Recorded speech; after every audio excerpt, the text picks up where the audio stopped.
A'udzubillahi minasyaitonirrajim. Bismillahirrahmanirrahim. Assalamualaikum warahmatullahi wabarakatuh.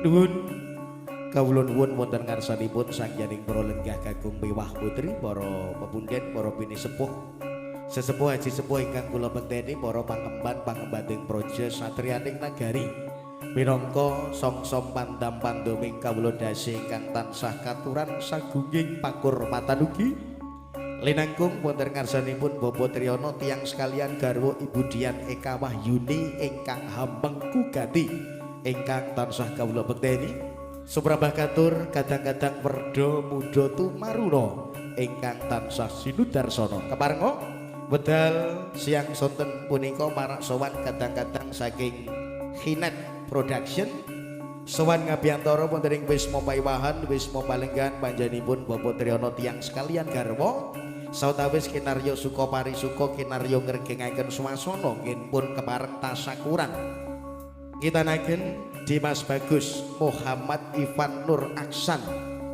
swanipun kadang-kadang saking Hinet Production hangandi kadang penyanyi cacah 3 ingkang sampun sawetawis wedal pinrak lenggah kasuwun jengkar saking Palenggan saking iring tengen piyambak marak sowan Mbak Wulan Mutiara yo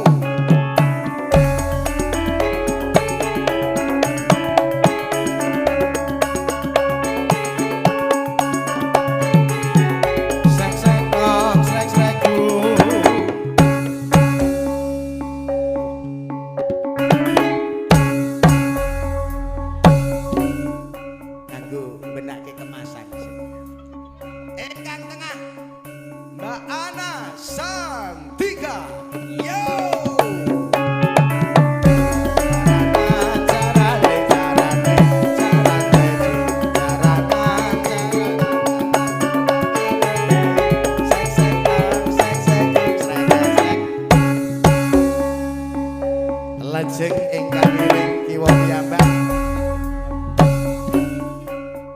marak sowan Mbak Dianing Ika yeah.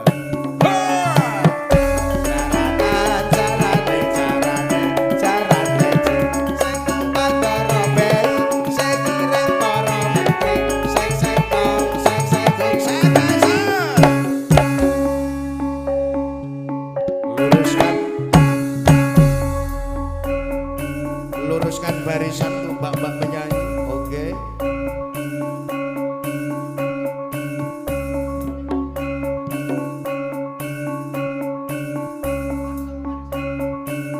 Murwakani, suwanipun kadang-kadang saking Hinet Production setunggalipun katuraken, mugi dadosno panglipur dadosno sukornaning penggalih.